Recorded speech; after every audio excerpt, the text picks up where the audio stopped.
Hello. I just wanted to talk a little bit about where things are at with my solar system and talk about how I have decided to actually expand it out. You can take a look around on my channel and you can uh, see some of the other videos that I've got that actually describe uh, what system I already have set up. Basically, I currently have the two panels, or I mean, I'm sorry, the two sets, and I decided that I wanted to extend that out a little bit. So I'm going to go from these four panels up to quite a bit more. So the four panels or two sets that I currently have from Legion Solar provide me a theoretical maximum of 600 watts of solar power, and I wanted to kind of take that to the next level.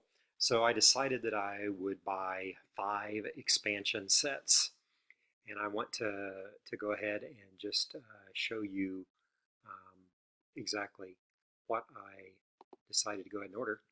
And so here you can see that I decided to place an order for 5 of the expansion sets. That will add 1500 watts, so that should put me at about 2.1 kilowatts of theoretical maximum. For these 5 expansion sets, I actually purchased 5 battery commanders to go along with them. So this means that I will have 600 watts of power that can be used during the day to offset my current usage. And then I will be able to actually theoretically store up 1500 watts during the day that can be used later in the evening. And I get all of the, the math and the terms that I should be using. Obviously, I'm not building up 1500 watts. I'm building up 1500 watt hours per hour theoretical max. If you looked at any of my last videos, the way that Legion Solar suggests that you install these composite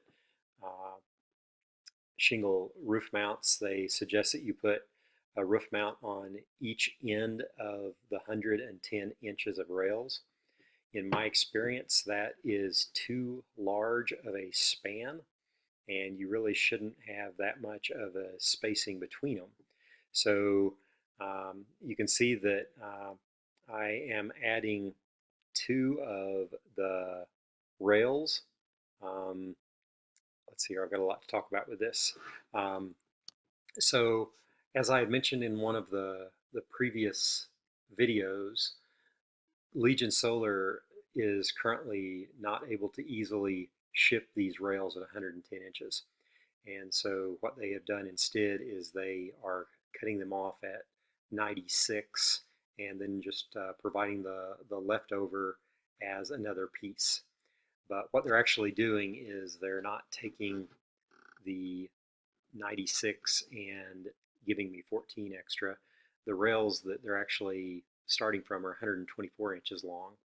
And so actually I'm getting 96 plus another piece that's around 24 inches.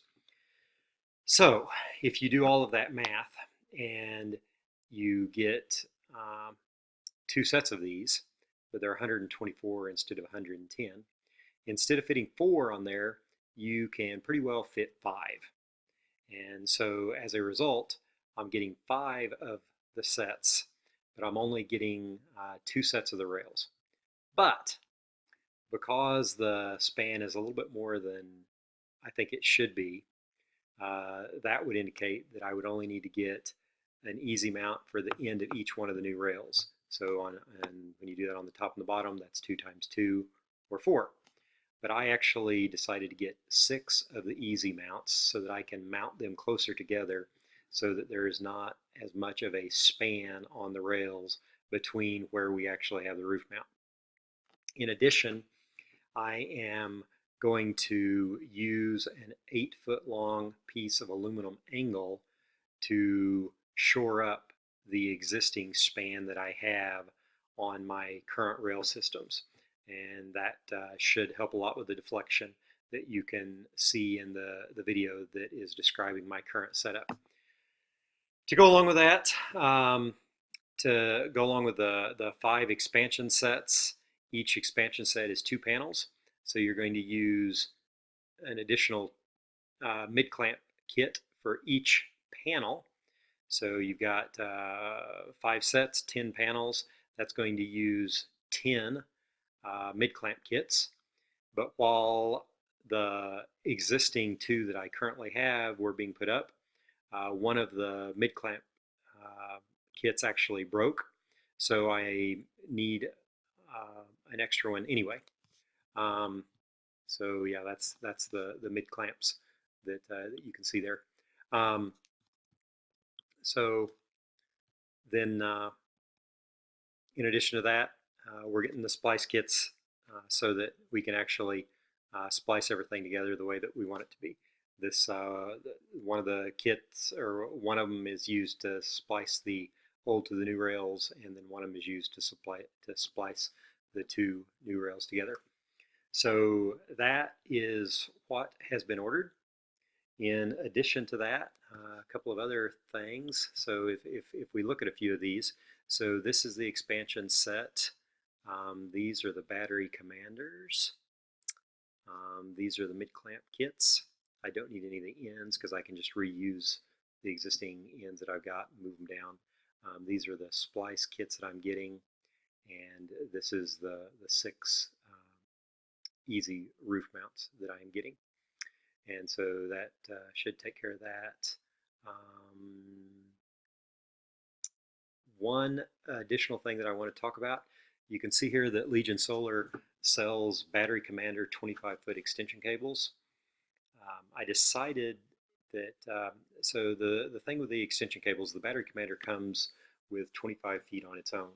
But if you do the math, it's actually quite costly to extend that. You lose quite a bit of energy whenever you do.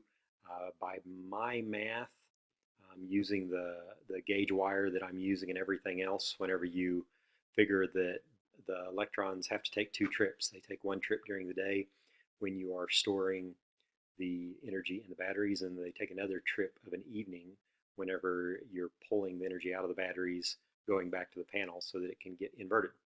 So whenever you do all of that math, you lose about 0.2% of energy for every single foot of cable. So that means that for every 30 feet of cable, you lose about 20% of energy. And that's pretty significant. But depending on where you need to store your batteries at,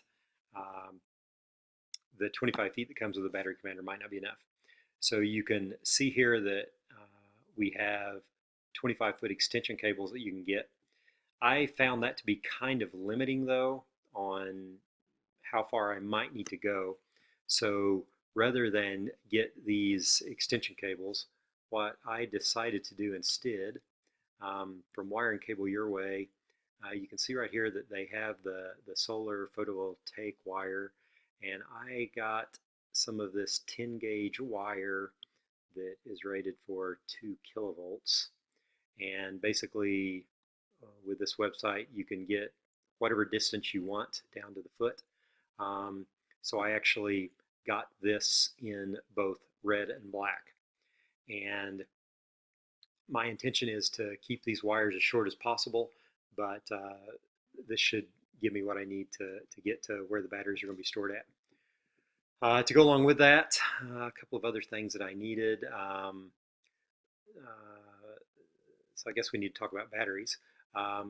For the batteries, there are a bunch of different batteries you can choose from. Most of them, though, are actually not in the 40 to 60 amp hour range that Legion recommends, and you can spend a ton of money on these things. But what I ended up finding, UPG has a 50 amp hour battery. The model number on it is the UB12500, and this is just the PDF spec sheet on all of the details of it. Gives all of the exact dimensions and everything like that. One thing that you'll notice, though, is that these batteries don't have normal auto battery lugs. They've just got a post with a screw hole in the middle of it. So my intention with that is to attach these copper wire lugs to the end of the wire, um, and that should connect easily enough to the battery. To connect the battery wire together, I'm getting some of these butt splice connectors. You basically strip the wire, stick it in both ends, splice them together, and then you can just heat shrink them down, and that makes them nice and waterproof. So that's the plan on that. A couple of other things. If we look at the connection method, whenever I only had the two panel sets, I was just using extension cord and basically attaching the extension cord directly into an outlet. But with 7 of the panel sets, it's actually not going to work real well to do that, so I'm going to need to hardwire it. So the method for that is basically going to be to do this right here, just kind of like the owner's manual describes, and then just set up a box and hardwire everything together. So to do that, I needed to get a few bits and baubles just to do the electrical part.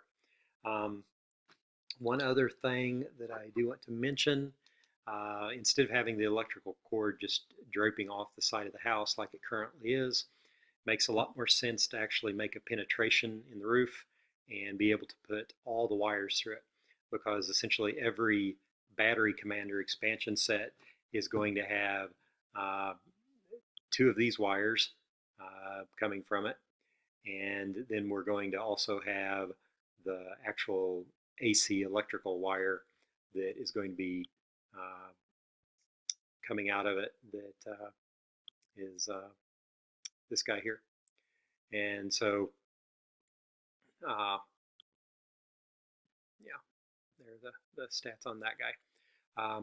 So we're going to have to be moving quite a few wires between the roof and inside the house. And so I'm also going to be getting an air vent to work with that. And that's kind of the plan on the purchases. And we'll be following this up with more videos once we get to the point of actually getting everything installed.